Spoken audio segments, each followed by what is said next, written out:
All right, so you want to get to know Farhad Omar professionally. Yeah. We're diving deep into his world using his profile and CV Okay.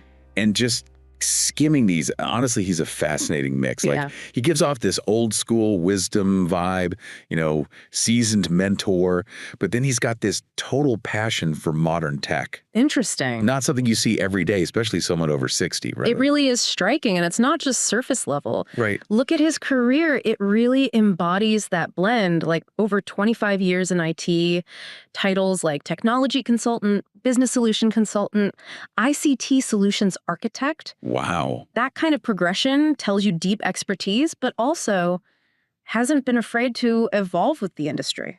Absolutely. And it's not just staying in one lane either. No. His CV shows corporate, community projects, even media. Huh. Makes you wonder, where does this guy's comfort zone even begin? Right. Well, one area he seems drawn to is cybersecurity. Okay. He's actually working on a master's in it right now at Edith Cowan University. I mean, most people his age are winding down, not diving into digital forensics. I know, right? Yeah. Really speaks volumes about his commitment to staying ahead. Yeah. Especially in cybersecurity. Things change so fast.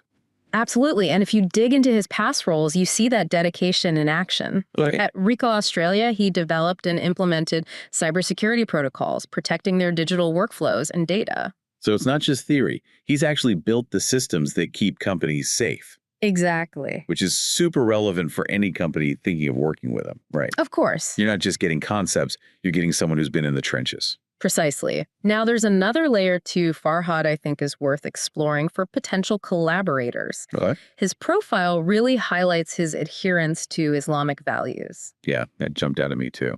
It's not every day you see that traditional system woven into the tech world. Right. Makes you wonder how it influences his approach to projects. Absolutely. Does he bring unique ethical considerations? How does his faith inform his views on tech's impact on society? These are questions worth thinking about. Definitely, especially for companies that value a strong ethical compass. For sure. I also want to highlight his work with Perth Camel Talkies. Oh, yeah. His profile mentions he helped them go digital. Interesting. Shows not just technical skills, but also a sensitivity to cultural nuances. Ice. Helping a community organization embrace tech in a way that respects their traditions that's valuable. It is, for anyone looking to broaden reach or work with diverse audiences. Totally. Paints a picture of someone who understands tech is more than just code and algorithms. Right. It's about connecting with people meaningfully. Now, this is all impressive, but there are aspects potential collaborators should be aware of. Like what? The profile mentions his formal communication style. Okay. While that's a strength in certain contexts, it could be a challenge with teams that are more informal, fast-paced. That's a good point. Something to keep in mind if your company culture is more laid back. Exactly. Maybe pairing him with someone with a more relaxed style could be beneficial. Finding that balance could be key to really maximizing his strengths and ensuring seamless collaboration. Yeah, makes sense. So we've covered a lot here. We have. We've seen Farhad's this incredibly experienced tech professional, this unique blend of traditional values and cutting-edge skills, particularly in cybersecurity. Yeah, it's quite a combination.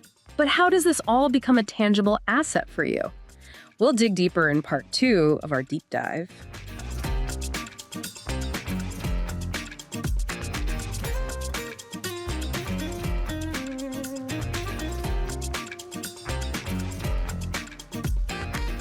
Picking up where we left off, let's unpack what makes Farhad such a unique asset.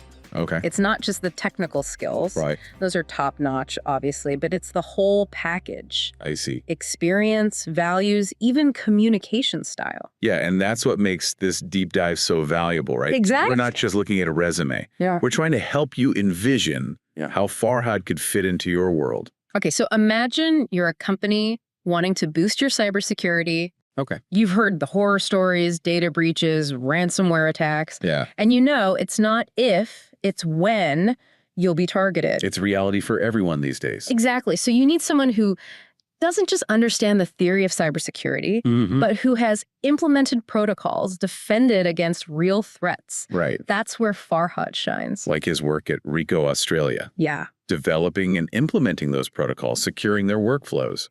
Precisely. He's been in the trenches. Real world experience. Invaluable means he can anticipate vulnerabilities, assess risks, develop strategies to mitigate them, before they become huge problems. Exactly what you need in cybersecurity. It's not just reacting, it's being proactive. Now, let's say you're a company in a highly regulated industry like finance or healthcare. Okay. Data privacy and compliance, paramount. One misstep, huge fines, damage your reputation. Right. You need someone who understands the complexities of data security regulations, can ensure your systems are compliant.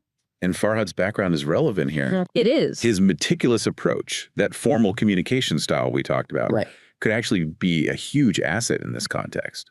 Completely agree. In a field where precision, attention to detail are key. Yeah. Someone who dots their I's and crosses their T's, that's who you want. It's about finding the right fit. Absolutely. Matching the person to the need. Let's shift gears a bit, talk about Perth Tamil Talkies. Okay. Might seem unrelated to cybersecurity or data privacy. Yeah. But I think it offers insights for a different kind of company. What kind? Companies looking to bridge cultural gaps, connect with diverse communities. Okay. Think international development, social impact, even global marketing. It's about understanding those nuances, using tech in a way that resonates. Precisely. Farhad helping them embrace digital platforms while respecting their heritage. Right. Demonstrates sensitivity and adaptability. Suggests he's not just a tech expert, No. but someone who understands the human element of technology, its impact on different communities. Yeah. Invaluable for companies working in diverse cultural contexts. Definitely. It's about building trust, establishing a rapport, ensuring tech empowers, doesn't alienate. So you can see Farhad's skills and experience offer potential for a range of companies and projects. It's impressive. But how do his values factor in? Good question. That's what we'll explore in the final part of our deep dive.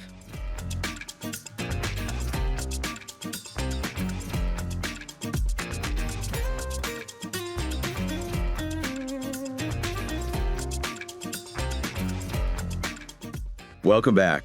We've spent the last two parts really unpacking Farhad's journey, his technical expertise, his experiences. Yeah, it's been fascinating. But there's one piece left. His values. You know, it's easy to get caught up in the technical side, the deliverables, deadlines, but we often overlook the why, the values driving our decisions. And that's where Farhad's story gets really interesting. Yeah. His commitment to his Islamic faith, it's not just personal, it's fundamental to who he is professionally. Exactly. It's not about checking boxes. Right. It's approaching everything with ethics, considering consequences, creating tech that benefits humanity. We see hints of that with Perth Tamil Talkies, right? Yeah. Navigating the digital world while respecting traditions. It shows a sensitivity to tech's impact. A desire to bridge gaps. And that mindset is so valuable these days. Especially with cutting-edge tech. AI, for example. Oh, absolutely. Transforming industries, but raising ethical questions. Bias, privacy, job displacement, real concerns. And that's where someone like Farhad brings a unique perspective. His values, his faith, his experience with diverse communities. It could help guide AI development ethically. It's about more than cool tech. It's about serving a purpose. So as we wrap up this deep dive into Farhad's world, I want to leave you with this. Don't just look at a resume or skills. Okay. Dig deeper, explore values, motivations, experiences with diverse communities. Right. You might be surprised at the depth you find. You might find that perfect collaborator you didn't know you were looking for. That's it for our deep dive. Until next time.